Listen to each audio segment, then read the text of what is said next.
경기 화성 동탄 두 신도시 한 아파트 지하주차장에서 술에 취한 20대 남성이 같은 아파트 주민 40대를 흉기로 찌르는 사건이 발생했습니다.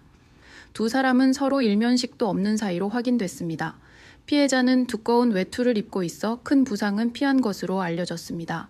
가해 남성은 범행 직후 도주했지만 경찰이 사건 발생 약 30여 분 만에 검거했습니다. 경찰은 살인미수 혐의로 구속영장을 신청할 예정이며 범행 동기와 정신질환 여부도 함께 조사하고 있습니다. 말다툼 끝에 연인을 살해하고 시신을 유기한 20대 남성이 경찰에 붙잡혔습니다. 경기 시흥경찰서는 살인과 사체 유기 혐의로 A씨를 긴급 체포했습니다. A씨는 어젯밤 9시 40분쯤 경기 안산의 한 주택가에 세워둔 차량 안에서 여자친구를 목 졸라 숨지게 한 혐의를 받고 있습니다. 이후 차량을 몰아 경기 포천의 한 고속도로 인근에 시신을 유기한 것으로 조사됐습니다. 범행은 A씨의 친구 신고로 드러났고 경찰은 오늘 오전 A씨를 체포했습니다. A씨는 경찰 조사에서 말다툼 중 홧김에 범행했다고 진술한 것으로 전해졌습니다. 경찰은 부검을 의뢰하고 구속영장을 신청할 예정입니다. 경남 창원에서 중학생 2명이 숨진 모텔 살인 사건, 참극을 막을 수 있었던 결정적 시간이 있었던 것으로 드러났습니다. 피의자인 20대 남성은 사건 5시간 전 동거 여성을 흉기로 위협해 경찰에 붙잡혔지만 단 2시간 만에 풀려났습니다. 이 남성은 미성년자 성폭행 전과로 보호관찰 중이었지만 경찰은 분리 조치만 했고 보호관찰소에도 알리지 않았습니다.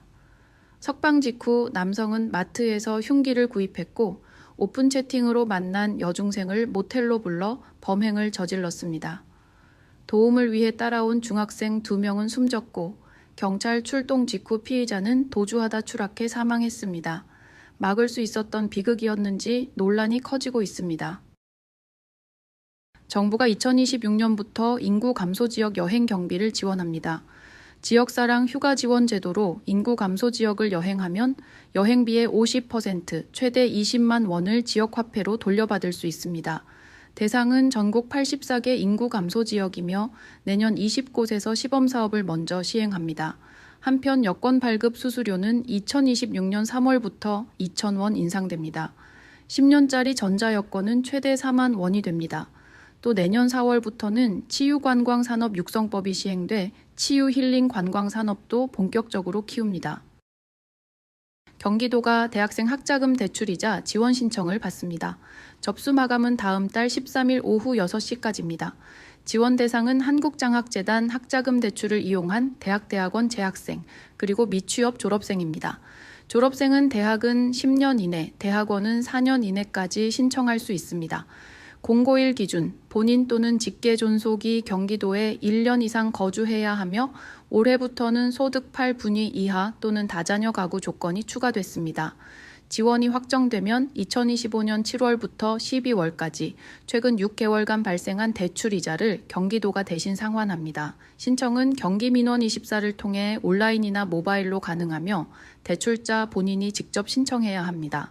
경기도는 이번 사업이 청년들의 학자금 부담을 줄이기 위한 실질적인 지원이라고 밝혔습니다. 핵심만 뉴스였습니다. 서울 도심 한복판에서 택시가 시민들을 덮치는 사고가 발생했습니다. 오늘 저녁 6시쯤 서울 종로구 종가격 인근 도로에서 한 택시가 승용차를 들이받은 뒤 신호등 기둥을 충돌하며 통제력을 잃었습니다. 택시는 그대로 횡단보도 쪽으로 밀려 들어가 신호를 기다리던 시민들을 덮쳤습니다. 이 사고로 모두 10명이 다쳤고 이 가운데 40대 여성 1명은 심정지 상태로 병원에 옮겨졌지만 끝내 숨졌습니다. 부상자 가운데에는 외국인 4명도 포함된 것으로 확인됐습니다. 사고를 낸 택시 운전자는 70대 후반으로 파악됐으며 경찰은 정확한 사고 원인을 조사하고 있습니다. 지금까지 핵심만 뉴스였습니다. 고속도로 교통사고 현장을 수습하던 경찰관과 견인차 기사가 뒤따라오던 차량에 치여 숨지는 사고가 발생했습니다. 오늘 새벽 1시 23분쯤 전북 고창 서해안고속도로 상행선에서 차량 추돌 사고가 발생해 경찰과 소방, 견인차가 출동했습니다. 현장 수습이 진행되던 중 약 30분 뒤 뒤따라오던 SUV 차량이 사고 현장을 미처 발견하지 못하고 들이받으면서 2차 사고가 발생했습니다. 이 사고로 현장에 있던 경찰관과 견인차 기사 2명이 숨졌고 소방관 1명은 중상을 입었습니다. 또 구조대원과 사고 차량 탑승자 등 8명이 다쳐 병원에서 치료를 받고 있습니다. 경찰은 SUV 운전자의 졸음운전 가능성을 포함해 정확한 사고 경위를 조사 중입니다. 지금까지 핵심만 뉴스였습니다. 간밤에 서울 용산구 서빙고 일대에서 음주운전 차량이 철로로 진입해 열차와 충돌하는 사고가 발생했습니다. 경찰에 따르면 20대 여성 운전자는 어젯밤 11시 55분쯤 음주 상태로 차량을 운전하다 이촌 한강공원 인근 건널목 철로로 진입했습니다. 차량은 서빙고역 방향으로 이동하던 경의중앙선 열차와 충돌했으며 다행히 인명피해는 없었습니다. 하지만 사고 여파로 열차 승객 31명이 긴급 대피했고 일부 열차 운행도 차질을 빚었습니다. 경찰 조사 결과 운전자의 혈중 알코올 농도는 면허 취소 기준을 넘긴 상태였습니다. 경찰은 정확한 사고 경위를 조사 중입니다. 지금까지 핵심만 뉴스였습니다. 광주 남구의 한 어린이집 교사가 아동학대 혐의로 재판에 넘겨졌습니다. 피해 아동 부모는 석 달 동안 CCTV를 확인한 결과 아이를 밀치거나 식사를 강요하는 등 학대 의심 장면이 70여 차례 발견됐다고 주장했습니다. 영상에는 아이가 음식을 토했음에도 불구하고 교사가 이를 다시 먹이려는 모습도 담긴 것으로 전해졌습니다. 사건 이후 아이는 불안 증세와 수면 장애를 겪었고 심리치료 소견에서는 낯선 성인과 단둘이 있는 상황을 힘들어해 지속적인 상담이 필요하다는 진단이 나왔습니다. 어린이집 측은 훈육 과정이었다며 학대는 아니라고 해명했지만 경찰은 정서적 학대가 있었다고 판단해 사건을 검찰에 송치했고 검찰은 해당 교사를 재판에 넘겼습니다. 핵심만 뉴스였습니다. 부산 해운대구의 한 아파트 지하 주차장에서 20대 남성이 차량에 치여 숨지는 사고가 발생했습니다.